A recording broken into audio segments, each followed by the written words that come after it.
శ్రీ గురుభ్యో నమః. హరి ఓం. 2025 సంవత్సరం జూన్ నెల 1 నుండి 15 వరకు పక్ష ఫలాలు. 2025 జూన్ నెల 1 నుండి 15 వరకు తులారాశి ఫలితాలు. తులా వృషభయోర్భృగు. తులా వృషభాలకి శుక్రుడు అధిపతి. ఈ శుక్రుడు సప్తమంలో ఉన్నాడు. సప్తమంలో శుక్రుడు ఉండటం మాత్రం మంచిది కాదు. భార్యాభర్తల్లో సమస్యలు రావడానికి బాగా అవకాశాలు ఉన్నాయి. శని బాగున్నాడు, గురువు బాగున్నాడు, రవి బాగున్నాడు, కుజుడు కేతువు. అక్కడికి 5 గ్రహాలు ఉన్నాయి. శుక్రుడు బాగాలేడు. ఈ శుక్రుడు బాగుండకపోతే ఏముంది, భూమికి ఆకాశానికి పడ్డట్టారండి వ్యవహారం. ఇప్పుడు వర్షం పడలేదనుకోండి, ఎండ ఏమవుతుంది, నేల మొత్తం పగిలిపోతుంది. పెద్ద పెద్ద వృక్షాలు ఉంటాయి, కనీసం 1/2 కిలోమీటర్ లోతు వరకు నీళ్లు లాగుతాయి. ఏది విపరీతమైన ఎండలు వేసి వాన కురవకపోతే ఆకులు మొత్తం వాడిపోతాయి, ముడుచుకుపోతాయి. మరి భూమికి సూర్యుడికి తేడా అంటే అదే. నేను పురోహితం నేర్చుకున్న కొత్తల్లో మా వాళ్ళు హోమం చేద్దామంటే చెట్టు కింద నీడగా ఉంటుందని అక్కడ హోమగుండం పెట్టి హోమం చేయడం మొదలు పెట్టారు. ఆ కొమ్మ గదులుతోంది, చెట్టు వణికిపోతుంది. వణికి చెట్టు ఆకులు నల్లబడిపోతున్నాయి. అంటే దాంట్లో కూడా ప్రాణి ఉంది. మన ప్రాణం నిలుపుకుంటానికి దాని ప్రాణం తీస్తున్నాం.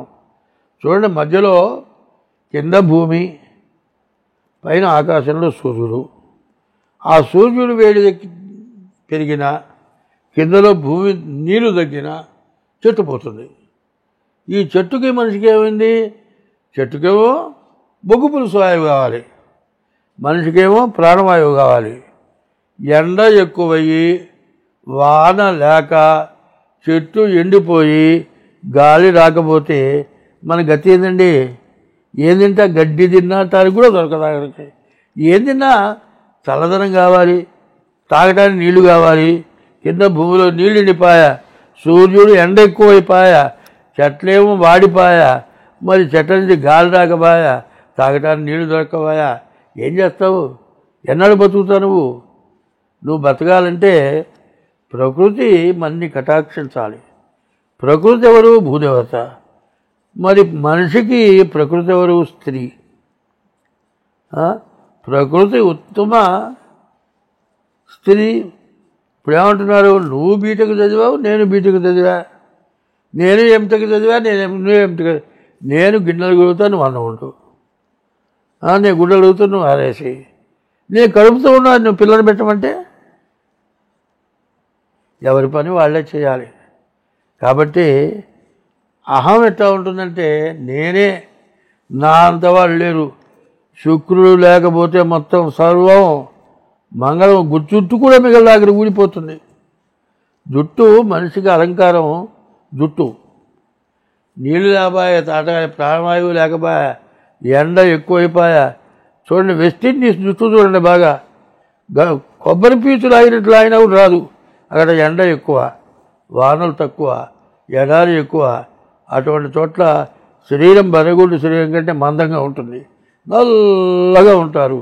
అయితే మనం కూడా చెప్పాలంటే, సూర్యరశ్మి ఎక్కువగా ఎక్కడైతే ఉంటుందో, చెమట ఎక్కువ పడుతుందో వాళ్ళంత ఆరోగ్యవంతులు ఎవరు లేరు. ఒంట్లో చెమట పోయినంత వరకు ఇబ్బంది లేదు. అందుకోసమే వెస్టిండీస్ అంత బలం గల వాళ్ళు ఎవరు లేరు. పైన ఇండియా, అడుగున వెస్టిండీస్. కాబట్టి భూదేవత సూర్యభగవానుడు, మధ్య భూమి, తర్వాత చెట్లు, తర్వాత మనిషి. చూడండి, ఆకాశంలో సూర్యుడు, భూమి మీదేమో భూమి, దాని మీద చెట్లు 3, మనిషి 4, 5 స్త్రీ. ఇది పంచభూతాత్మకం. ఈ పంచభూతాత్మకంలో మనకు ఏది లేకపోయినా చాలా కష్టం. కాబట్టి శుక్రుడు బాగాలేడు. ఎందుకంటే ఒక్కోడు అంటాడు, నేనే పెద్ద మగవాడిని అంటాడు. ఏం మగవాడు వేరు? పెళ్ళాన్ని కొడతావా? పెళ్ళాన్ని కొడితే తిరిగి పెళ్ళాన్ని కొడితే కొట్టగలదా పెళ్ళాం? అసలు మగవాడు కొడితే పెళ్ళాన్ని కొట్టగలుగుతా? పెళ్ళాన్ని కొట్టినవాడు మగాడేనా? ఆలోచించండి. తేలిగ్గా దొరికేది పెళ్ళాం. లేకపోతే కుక్కని 4 రోజులు అన్నం పెడతావు, కుక్కని తాగు కొడతావు. పెళ్లి చేసుకుంటావు, 2 పిల్లల్ని కంటావు, శుభ్రంగా తాగొచ్చి పెళ్ళాన్ని కొడతావు. ఇది మంచి సాంప్రదాయమా? శుక్రుడు బాగా లేకపోతే ఇట్లాంటి పనులు చేయకూడదు, ఇట్లాంటి విషయాలు రాకూడదు. ఎన్ని డబ్బులున్నా కూడా ఇంట్లో పెళ్ళాం లేకపోతే ఇల్లే లేదు, తిండే లేదు, కట్టుకుంటానికి గుడ్డే లేదు, బయట సంపాదనే లేదు. ఇది బాగా గ్రహించండి. నేను ఈ విధాల ఎందుకు చెబుతున్నానంటే, మహాలక్ష్మి ఇల్లు, ఇంటికి మహాలక్ష్మి భార్య, ఆమె లేకపోతే మన గతి అదో గతే.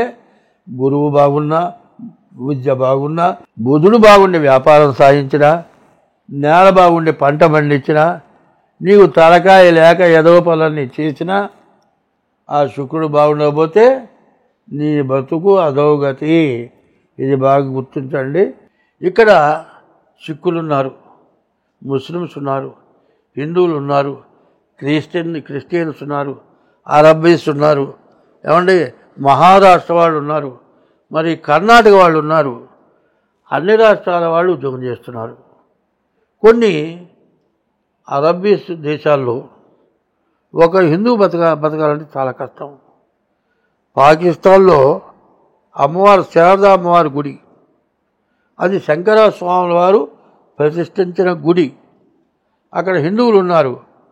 గర్భాలయంలో విగ్రహం పోయింది, దేవాలయం మొత్తం నాశనం చేశారు. మరి ఇండియాలో ముస్లిమ్స్వే మసీదులు ఎన్ని ఉన్నాయండి? బజారుకు ఒక మసీదు ఉంది. ఇది ధర్మమా? అది ధర్మమా? ధర్మంగా బతకాలి అంటే ఒకళ్ళకి వైరం ఉండొద్దు, ఒకళ్ళతో ఒకళ్ళు వైరంగా ఉండకూడదు, ఒకళ్ళతో మంచిగా ఉండాలి. ఆ మంచి ఎంతవరకు ఉండాలి? తల్లితో ఎట్లా ఉండాలో తల్లితో ఉన్నట్లు ఉండాలి. 60 ఏళ్ల వాడు పోయి 20 ఏళ్ల పిల్లవాడు పోయి 80 ఏళ్ళ ఆమెను పెళ్లి చేసుకున్నాడు. ఈ మధ్య యూట్యూబ్లో వచ్చింది. ఆమెకు మూడెందుకు, వీడికి పెళ్ళాం ఎందుకు? ఎక్కడి దాకా వద్దు. కనీసం కుక్క పిల్లలు ఉన్నాయి, ఒకటే సైజు కుక్క పిల్లలు కలిసి తిరుగుతాయి. మరి బాగా ఎద్దులాగా ఉండే మగపిల్లితో చిన్న పిల్లి తిరగదు. దానికి తగిన యుక్త వయస్సు వచ్చిన తర్వాత ఆ పిల్లి కూడా ఆడపిల్ల అయితే ఆ మగపిల్ల ఎమ్మడబడుతుంది. ఇప్పుడు అదే మగపిల్లి అప్పుడప్పుడు పుట్టిన పిల్ల ఎమ్మడబడుతుందా? ఆ పిల్లి కన్నా, కుక్క కన్నా, పంది కన్నా మనం నీచాన్ని దిగుతున్నామో చూసుకోండి. అంతకుముందు ఎవరో మరి కోతులతో సంభోగం చేశారని కొన్ని వచ్చినాయి. ఆ కోతుల కంటే కుక్కల కంటే మన జనం పాడైపోతున్నారు. అట్లా పాడు కావద్దు. మరి ఎయిడ్స్ రోగాలు ఊరికినే వచ్చినాయా? క్యాన్సర్ ఊరికినే వస్తుందా? ఇదంతా తినే తిండి, తిరిగే తిరుగుడు, దీనివల్ల నాశనం అయిపోయి దానివల్ల జనాలకి అంటుకొని భ్రష్టత్వం పడుతున్నాం. ఎవరికి వాళ్ళు నిఖాసుగా ఉందాం. నేను చెప్పబోయేది అది. ఎవరికి వాళ్ళు నేను తప్పు చేయను అనుకుంటే, తప్పు చేసేవాడు ఎవరైనా ఉంటాడా? తప్పు చేసేవాడు ఉండడు. ఇంత మొత్తుకుండేది ఏంటంటే, మిమ్మల్ని అన్నీ వీడోడు ఈ ముసలోడు నన్ను విమర్శించేవాడా అని అనుకోవద్దు. అనుకున్నా నేను చేయగలిగింది ఏం లేదు.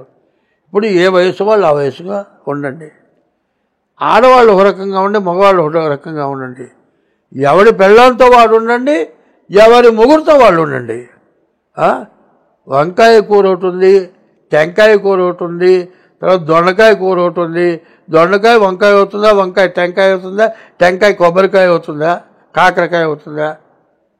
కాకరకాయ కూర కాకరకాయ కూరే, దొండకాయ కూర దొండకాయ కూరే, దోసకాయ కూర దోసకాయ కూరే. దోసకాయ కూర అన్నీ నువ్వే తింటానంటే తినొచ్చు, కానీ ఒక జాతి జంతువులు తింటాయి. కుక్కకి అన్నం పెడతారండి విస్తరేసి, బాగా పంచపక్ష పరమాన్నాలు వేసి అన్నం పెడతారు. ఆ కుక్క ఏం చేస్తుంది? గబగబ వస్తుంది, ఆ విస్తరి బట్టి లాగి కింద పోస్తుంది. ఆ విస్తరి ఇట్ట దులుపుతుంది, నేలమట్టం చేస్తుంది, కాళ్ళతో లాగుతుంది. అప్పుడు ఆ కుక్క అన్నం తింటుంది. అంటే నీవు కాక పరాయి స్త్రీ ఇంత చేస్తావా? కుక్కకి నీకేమైనా తేడా ఉందా? ఒక్క సెకండ్. ఎందుకంటే ఆ స్త్రీ వ్యామోహం ఒక 5 నిమిషాలు 10 నిమిషాలు. ఆ 10 నిమిషాల్లో నువ్వు చేసిన తప్పుకి సీసీ కెమెరాల్లో దొరికి జీవిత ఖైదు పొంది అవస్థపడుతున్నారు. ప్రభుత్వం తేలిగ్గా లేదు, ఇళ్ళు తేలిగ్గా లేవు, ఇళ్లల్లో కూడా సీసీ కెమెరాలు ఉంటున్నాయి. కానీ ఎవరు చూడలేదనుకొని పిల్లి కళ్ళు మూసుకొని పాలు తాగినట్టు మనం కూడా అట్లా చేస్తున్నాం. ఇది అన్ని రాసులకు కూడా వేయండి, అన్ని రాసుల వాళ్ళకు కూడా ఈ చెప్పింది వేయటం మంచిది. ఎందుకంటే ఎవరు ఉండాల్సిన వాళ్ళు విధంగా వాళ్ళు ఉన్నాం. ఎందుకంటే ఒక్క మగవాడు సంపాదిస్తే ఇల్లు తిరగదు, ఆడమనిషి కూడా సంపాదిస్తేనే ఇల్లు తిరుగుతుంది.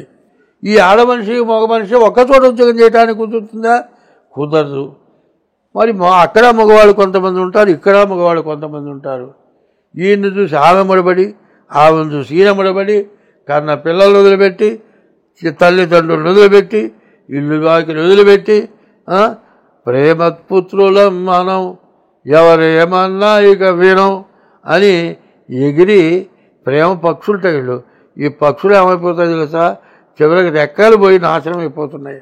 కాబట్టి ఎవరితో ఎట్లా ఉండాలి అని మీరు తెలుసుకుంటే, వాళ్ళు తెలుసుకున్న వాళ్ళు ఉన్నారు. బజారు కాలువలు బాగు చేస్తున్నారండి వాళ్ళ పిల్లలు డాక్టర్లు. ఇళ్లలో పోయి అంటూ పాచి పనులు చేస్తున్నారు వాళ్ళ పిల్లలు ఎస్పీలు. మనం చదువుకొని ఏం చేస్తున్నాం? మన ఇంట్లో పనిచేసే పిల్లలను వదిలిపెట్టి పనిచేసే పిల్ల ముడబడుతున్నాడు. నీ ఐశ్వర్యానికి ఏమిటి విలువ? నిజంగా వాళ్ళు భార్యాభర్తలు, మొగుడేమో ఆటో వేస్తాడు, పెళ్ళం ఇళ్ళబోయి గిన్నెలు దూవుతుంది. శుభ్రంగా మొగుడు పెళ్ళం సంపాదిస్తారు, పిల్లల్ని చదివిస్తున్నారు. లేబర్ అంటే లేబర్ వాళ్ళు కాదు, అసలు మనం లేబరం. వాళ్ళు కష్టపడి పిల్లల్ని పెంచి పెద్దవాళ్ళు చేసి వాళ్ళు ఆనందంగా మనకు అమ్మాయి చెబుతుంది, నేను కలెక్టర్ చేశా, మా అమ్మ నాయన కష్టపడ్డారు. ఒక అమ్మాయి కలెక్టర్ అయితే తండ్రి ఆ ఏరియాలో ప్యూను, కలెక్టర్గా పోయింది. ఆ అమ్మాయి తండ్రి అని ఎవరికి తెలియదు. ఆ తండ్రి సంతోషపడుతున్నాడు, ఈ పిల్ల ఏడుస్తోంది, మా నాన్న నా దగ్గర ప్యూనుగా చేయటమా అంటే. తండ్రి ఎట్టా సంతోషపడతాడంటే పిల్లలు కాళ్ళైనా పిసుకుతాడు, పిల్లల్ని ఎత్తుకొని మోస్తాడు, తిరుగుతాడు. ఆ తండ్రి నా కూతురు కలెక్టర్ అయిందని ఆనందపడతాడు. మంచి పిల్ల ఏం చేస్తుంది కదా, నాన్న నువ్వు ఈ పని చేయటం వద్దు నాన్న, నేను కలెక్టర్ని అయినాను, నువ్వు రెస్ట్ తీసుకో నాన్న అంటే ఆ తండ్రి ఏమంటున్నాడమ్మా, నేను కష్టపడి